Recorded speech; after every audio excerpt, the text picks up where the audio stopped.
દીવ ખાતે ફાયર ડેની ઉજવણી કરવામાં આવી। ફાયરમાં શહીદ થયેલા જવાનોને શ્રદ્ધાંજલિ અર્પણ કરાઈ।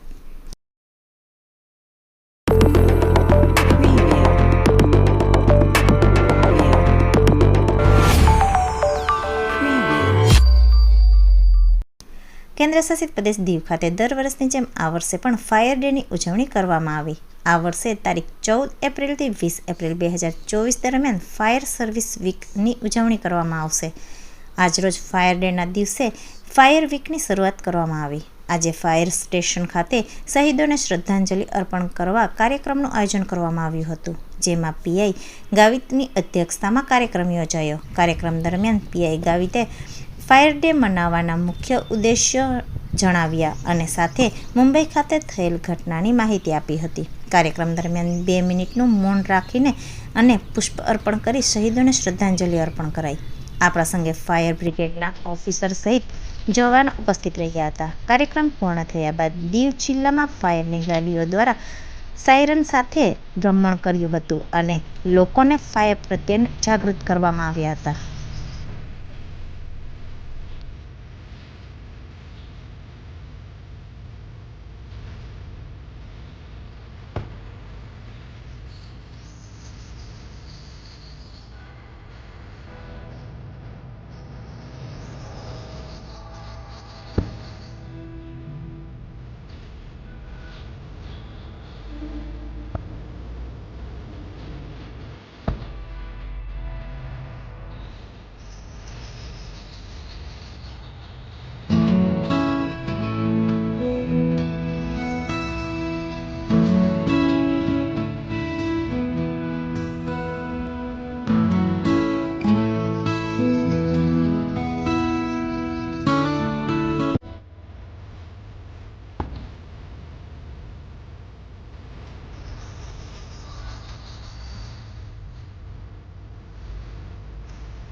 अग्निशमन सेवा दिवस पर शहीद वीर जवान को श्रद्धांजलि। नमस्कार, मैं retire fire assistant station fire officer R V Phulbaria. छेल्ला 20 वर्षथी मैं फायर में सर्विस करी है। फायर नो एक अमारे लोगो है वी सर्वे टू सेव, पण પોતાને બીજાની જિંદગી બચાવવા માટે પોતાને પણ જિંદગી બચાવવાની એનો પેલું હોય છે, ધ્યેય હોય છે.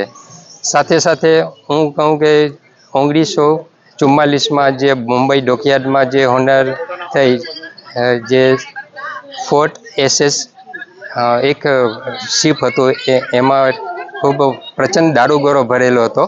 પણ લોકોને ખબર નથી, યુદ્ધની રણનીતિના કારણે આ પેલું હતું. પણ એ જે ખાલી કરવામાં ત્યાંના જે ડોકયાર્ડના મેમ્બરો જે શિપમાં માલ ખાલી કરવા માટે ગયા, ત્યારે એમને ખ્યાલ આવ્યો કે આમાં પ્રચંડ દારૂગોળો ભરેલો છે. પરિસ્થિતિને પામી અને તરત એ લોકો બહાર આવી ગયા. અને સવારના 10 વાગે એક ધમાકો થયો, 11:30 વાગે એક ધમાકો થયો.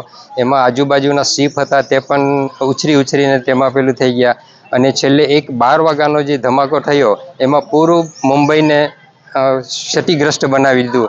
એમાં 66 ફાયર જવાનો અધિકારીઓ સાથે સમજો કે સાથે આગને બુઝાવવામાં જીવતા જ હોમાઈ ગયા એવી પરિસ્થિતિનો પેલું થઈ ગયો. અને આ જે સમયમાં મુંબઈ પૂરા એક અઠવાડિયા સુધી સૂર્યપ્રકાશ નહોતો મળ્યો એવી પરિસ્થિતિ ત્યાં થઈ હતી. એ દિવસથી ત્યાં મુંબઈમાં ડોકયાર્ડ ભાઈખલામાં આ એક શહીદ સ્ટેચ્યુ બનાવ્યું, અને દર વર્ષે 14 એપ્રિલમાં એમને શહીદોને સલામી આપવામાં આવે છે. સાથે સાથે હું એમ કહું છું કે અમારે ફાયરમાં એક યુક્તિ પ્રાર્થના હોય છે કે હમ માનવતા કે રખવાલે સેવા હી ધર્મ હમારા, એવી એક પ્રાર્થના હોય છે.